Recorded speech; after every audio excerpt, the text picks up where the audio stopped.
everyone, my name is Suzy Matt. Welcome to le Portail Zen Web TV, the Zen Portal Web TV.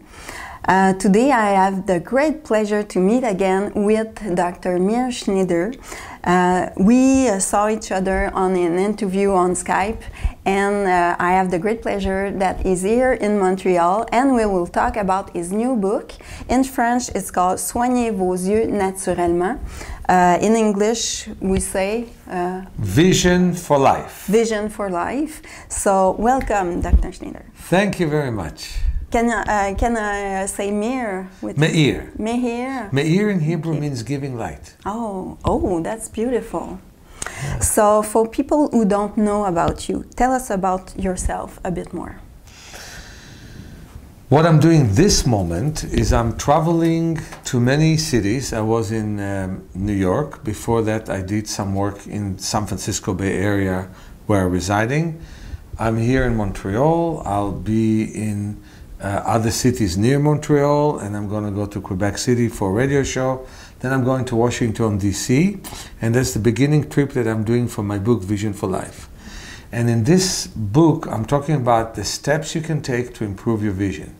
Now, how did I get to the conclusion your vision can be improved? Mm-hmm. I was reading Braille until I was 17. And the reason is I was born with cataract, and 99% of my lens is scar tissue from bad surgeries. 99% of my lens. Only 1% of the lens allow light to go through. And today I read, write, and drive. And I did it with eye exercises. And I strongly believe that people can get rid of their glasses. I strongly believe people can get rid of their contacts, prevent a LASIK surgery, which in my opinion is much more dangerous than doctors tell you it is. Yeah. It causes astigmatism, it causes scar tissue, it can cause many, many problems. Okay. And with this book, you can work on many, many problems and prevent many, many problems. It's only 226 pages. Mm-hmm. But I travel all over the country and all over the world, because on September I'll be in Portland and in Seattle, and in October I'm going to be in Spain and in the Czech Republic and in Italy and in Germany. And it's all in those languages? Yes, and my book is in 8 different languages. Great. And it will be in 9 at the end of this year. I loved your book, the French version of it. I started to read it. I even did some of your exercises, and I loved it. The first exercise that I did, it's called balancement in French. You do this with your finger. Long swing, we call it. It's long swing in English. And I had a month ago some pressure in my eyes because I think my vision is starting to change. And with this exercise, already after one exercise, the pressure went off. So I was very thrilled about your book. You are very knowledgeable, and you are very open to change. Yeah. Yes. And that's what I hope all the audience here are. You see, in the 1800s, 2 Austrian scientists decided that vision cannot improve. After that, nobody tested the question, can it improve or not? Mm-hmm. They simply accepted, you know, your teeth decay, your vision goes bad. Okay. If it went bad in school, then it went bad in school. If it went bad because you're 42 or older, it's your amount of birthdays. And that's that. And if you're in your 70s, you're going to have cataracts. That's a part of the deal. And if in your 80s, you're going to have macular degeneration. That's how life is. Not true. That's why I've written my book. I have a lot of passion about it. Okay. First of all, vision was much better in the beginning of the 20th century than it was at the end of the 20th century. Let me give you a very small example. In New York State, where Dr. Bates started his work, 6% of the children were nearsighted. He was upset over that. And he started to do exercises to help them. Now 48%. In Taiwan, when you start to learn at the age of 4, start to use your computer, start to look from near, 84% of the children are nearsighted. 84%. Okay. In the Amazons, where the natives don't know how to read and write, they look at trees, they look at mountains. Yeah. 1% of the children is nearsighted. Oh. So something that we do causes our eye problems. I was born with genetic problem and then had surgeries and still have, I used to have 1% vision, I have 70% vision. I wasn't, people thought I shouldn't cross the street without a cane or a dog, and now I drive. Yeah, and you, in your book, we have a picture of your driver's license. Yes, that it's now you have a good vision. Exactly. Not perfect. I don't see as well as you see, but I see 70 times better than I used to see. Okay, it's not stopping. I keep working. There are times that I continue to work, and all of a sudden there's another clarity and more percentage.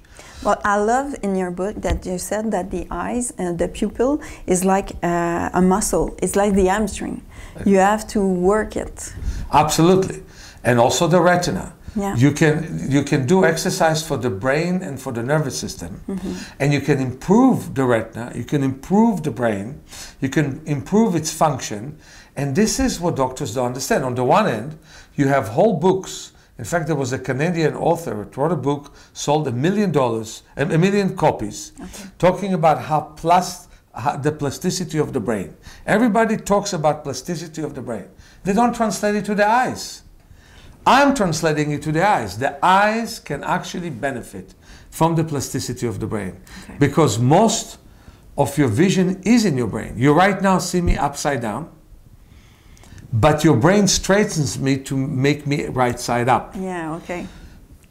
Most of what you see is what the brain decides to see. And the structure of your eye is a result of what your brain arrived to. And that's what I'm saying. This is such an important book. There's a good chapter on how to use the computer without eye strain, just like the long swing, the balance that you're talking about. There's a wonderful chapter of what to do with your kids to prevent eye problems and to work on existing eye problems. Yeah. There is a wonderful chapter on myopia, nearsightedness, that talks about how to overcome nearsightedness and slowly improve your vision until you no longer need your glasses or need them much less. So it's not because we grow old that we need glasses to read. And that's presbyopia. We have a very good chapter on presbyopia. Yeah. We can make our lens flexible. You teach exercises. Yes. And you don't accept the idea that somebody comes to you in her 50s and says, I have arthritis because I'm 50. Yeah. No. You say, okay, when you were 20, naturally you were more flexible. But when you're 40, 50, 60, 70, 80, 90, you can do things to make yourself more flexible than you are, and you can prevent your arthritis. Yeah. The eyes are no different. If in your 40s your lens is stiff, then that is a result of what you did. So again, what do? We look too much from near. We don't look enough from far. So computers and phones? When you look at phones, before you know, there is no ceiling, there is no floor, there are no walls. I would look at this book and Susie Matt does not exist. No, Susie Matt should exist. She's in my periphery. Okay? Yeah. So the point is that whatever I'm doing, I should know that the periphery exists. But at the same time, when I look at anything, I should look at smaller details. Because the macula, which is the most precious part of our visual system, only sees 1.5% of what we're looking at. So I look at your face and I think that I'm looking at your whole face. Not true. I only look at the tip of your nose. You only look at part of my face. But your periphery sees the rest of the face. And if the whole face looks clear, it's because you move quickly from area to area. But what happened in life is that we learn from inhibitions to not look. It's not nice if I look at your face without knowing you. And even if I know you, why should I look at your face? Am I invading your privacy? So I learned not to look. Now with reading, it's even the worst. In the past, people used to look at every sentence, every letter. Now a paragraph, sometimes a page at once. Okay. So we don't look at small dots. Okay. And what happens? The greatest form of blindness is macular degeneration. Okay. That means that I would look at your face, but there's no nose. There's no eye. Whatever I'm looking doesn't exist. Doctors can do nothing about it. And so what we need to understand is that from childhood, our life is not natural anymore. And it doesn't matter if you live in Montreal, Beijing, New Delhi, Sao Paulo, New York. Our life is not natural in many ways. And so we need to compensate. Look at the distance every day for 20 minutes. Yes. 6 minutes, 4 minutes, 6 minutes, 4 minutes, always in the daytime. Yeah. Relax your eyes, like palming, putting the hands around the eye orbits throughout the day. Do exercise at the sun. The sunning exercise is very special. You close your eyes and you move gently your head from side to side. The eyes are closed, but very gently. And when you face the sun, the pupils constrict. When you move away, they expand. How about the sunglasses? I'm so much against them. Okay. Yeah, when you drive to the sunset, wear your sunglasses. Especially if the visor is not enough. Okay. If you drive to a sunrise, wear your sunglasses. Okay. You want to look good in a party, wear your sunglasses. You want nobody to know who you are, yeah. Wear your sunglasses. Okay. No problem. Okay. 99% of the time, don't wear them. You need to adjust to the sun. Okay. And again, this exercise of closing the eyes, if the sun is here, I move my head all the way from side to side, even push the opposite shoulder, never ear to shoulder, but always chin to shoulder. I move my head from side to side. As I face the sun, my pupils constrict. As I move away, they expand. So we work out the pupil. Like push-ups, yes, and weightlifting. Exactly. Yes, we work out the pupils. We drain the fluids from the eye. We wake up the macula for life. We basically create optimism in the body. Okay. I'll tell you why.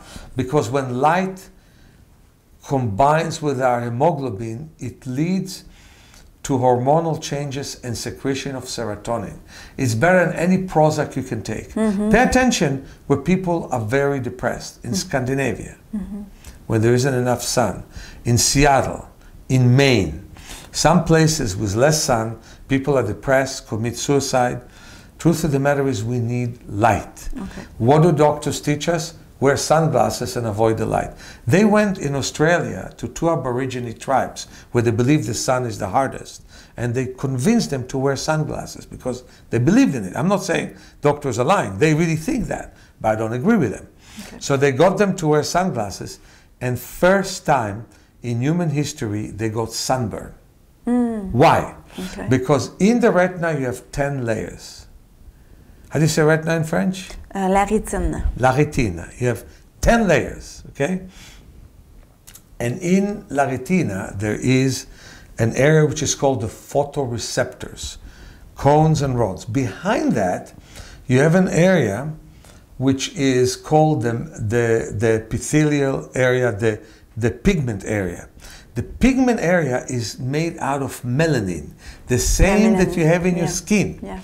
If you put sunglasses, you don't need your internal sunglasses. Okay. And then you produce less melanin that hurts the eyes and the skin. So there's the exercise with the sun, and also the exercise to be in a dark room. So this You're asking a good question. What happens these days is, on the one end, we're protecting ourselves from the sun, something we shouldn't be doing. I mean, there's a point where we should, but normally we shouldn't be doing. You know, more people get osteoporosis from not being in the sun than people who get melanoma of the skin for being in the sun. In fact, more people get melanoma of the skin not being in the sun than those who are in the sun. Okay. So it's true that in some cases you get. So you shouldn't be in the sun more than 20 minutes in the morning, 20 minutes in the evening. And if you're in the sun in the middle of the day and it's muggy, take a cold shower before and be in the sun for 10 minutes. That's fine. So you should take precautions. But you should be in the sun, and don't listen to the doctors who tell you don't be in the sun. So that's the number one I want to say. We need to strengthen the pupils. But on the other end, we don't have night vision. even when the sun starts to set, you still have a lot of light before even twilight. People turn the lights on. That is not good for the eyes. For a million years, our ancestors used to walk in the forest with shades of the trees, but starlights and moon. I take people for night walks in my advanced training and in my 6-day eye class, which I recommend everyone to pay attention. I have one in Germany coming in October this year and one in San Francisco coming on February of next year. And I have a training course coming in August this year in San Francisco. So those people who want to come and devote themselves to the practice, you can definitely do that. What I want to say is that we need to adapt to the sun. There was one lady who said the brightest morning, we need to adapt to the dark. There was one lady who said that the brightest morning she ever had was one night walk with Meir in the dark park. Very quickly we started to see the stars and the moons and everything around us. Okay. And people keep lights in the hall, which means they don't allow the pupils to widen all the way. They don't allow the retina to receive the light, this very pale light that comes to them. We should actually sleep in great darkness, never turn the light on in the dark, and let the eyes, let the cells that never work, wake up. You know what you prevent with that? Glaucoma. Yeah. Because we don't have enough exposure to the dark. Okay. And there's also cataracts because people are too much on their computer. And you see the lens, when it is, when you look from near, becomes very round. And so the ciliary muscles of the lens contract. But it is flat when you look at the distance. You look at the distance, you wave your hands to the side to relax the eyes and to have the periphery work. Now I see Susie much better because I'm letting the retina work in the periphery. And you look at the distance and you look at 12 different points far away, especially if you have a nice view, like near our school where we have the waves coming to shore. You look at buildings, you look closer and you look closer and you look closer. So you never look closer than 40 meters away, but you look far away. It doesn't matter if you're very nearsighted.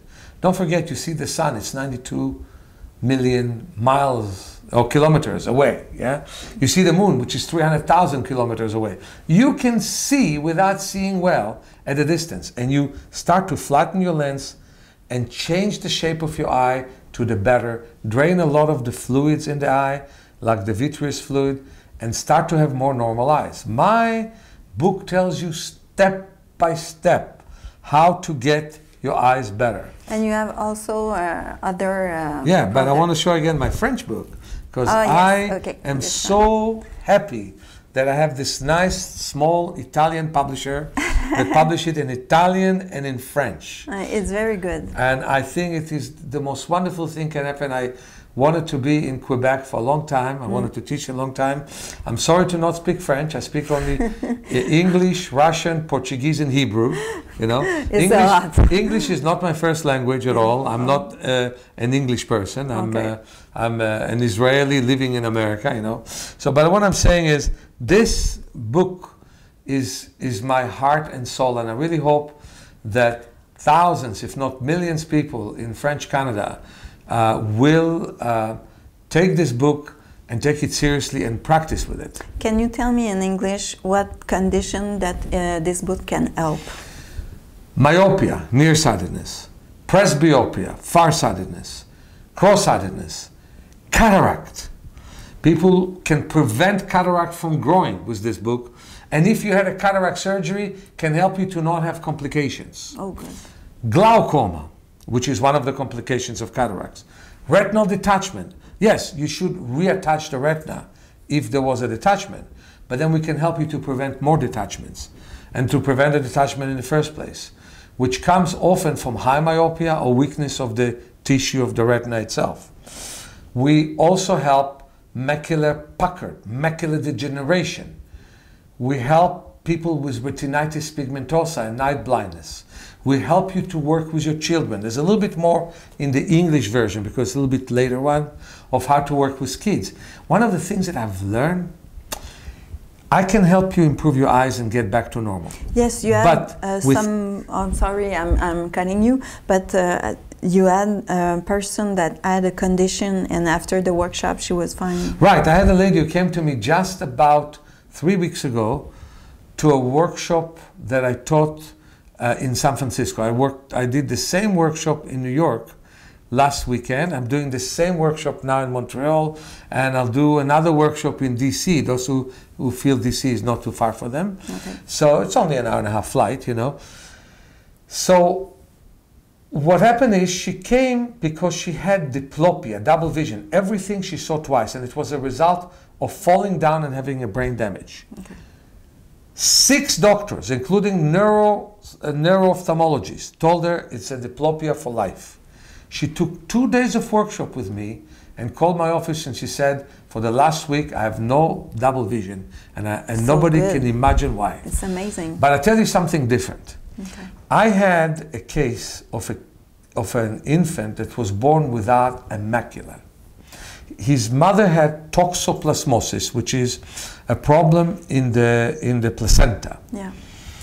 And a virus or bacteria attacked his right macula, which is seeing the best. The cone cells of the eyes are there.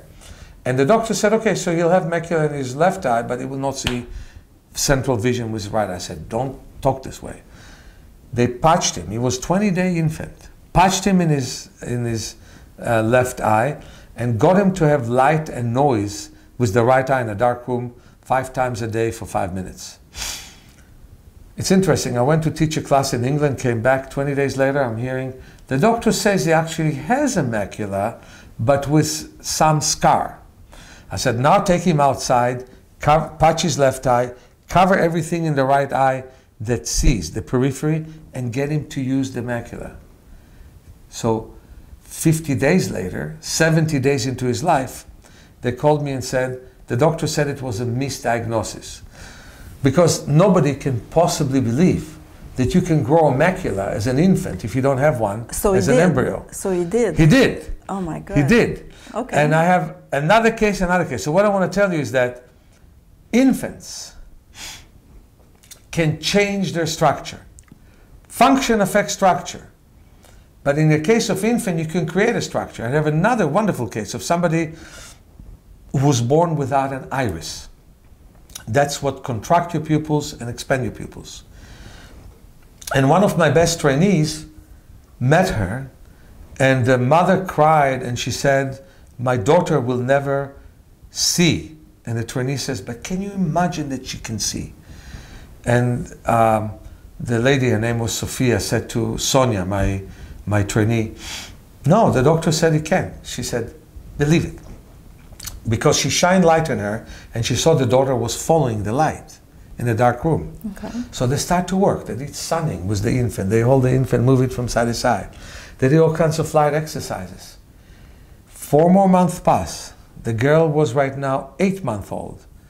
And an iris, normal iris, was formed. And the ophthalmologist can't understand how it can happen. But the truth of the matter is that in the case of infant and young babies, we can even change the structure. I know that even in the body, when somebody has spinal bifida, okay, I'm all for the surgery to put the vertebrae together, cut the sac. And normally then they have a lot of problems from cutting the sac of fluid, that there are nerve problems. We don't have yet in medicine the ability to prevent them. But then they have club foot, and they want to do all kinds of surgeries. With my hands, I can straighten them. So you can do so many changes in a time of infant, and you can change so much, even people who are 100 years of age. I know that. So what I'm saying is, we can change the structure of an infant. We can help ourselves to go to normal function and more when we're adults. And that is realizing our potential with connection between the brain and the eyes. Thank you so much, Meir. I will ask people to go and buy this book. Buy the book in French. buy it for your family, for your loved ones, because it's important for everyone to do those exercise, and even more in those days, or that we have to use the computer and that we are less and less in nature. So you're teaching people to go outside, to use the sun, yes, to use the dark. Yeah. One thing I want to tell you, start to help me change the concept in the world, because yes, medicine is restricting it. Look, acupuncture did not come to the world because of the medical world. People in California sat in jail doing acupuncture. It's the patients that caused that to happen. This Vision for Life, which is my second edition, already has a second printing in the first month of its existence by the publisher. I want the French edition to have third and fourth and fifth printing. Tell your neighbors about this book. Work on your eyes. When you work on your eyes, believe in the fact that you can create a revolution. Influence other people in the whole French world, where it is in Canada, where it is in France, where it is in places in Africa, everywhere. So working on your eyes and getting them better is the beginning of a big world change, where we believe in ourselves, in our powers, and we don't listen to the high powers who're supposed to know everything, yes, and actually don't. Mm-hmm. So have a great stay in Montreal. I know that you have a busy schedule. You're giving lectures, workshop in the university. Yeah, in the university, and you are in Sainte-Thérèse the 2nd of June at the AEC. So thank you very much. Well, I think I started Montreal very well, meeting you yes? first. Oh, that's nice. Thank you. So I invite people to go on your website and know all about your workshops. Wonderful. Thank you. Thanks.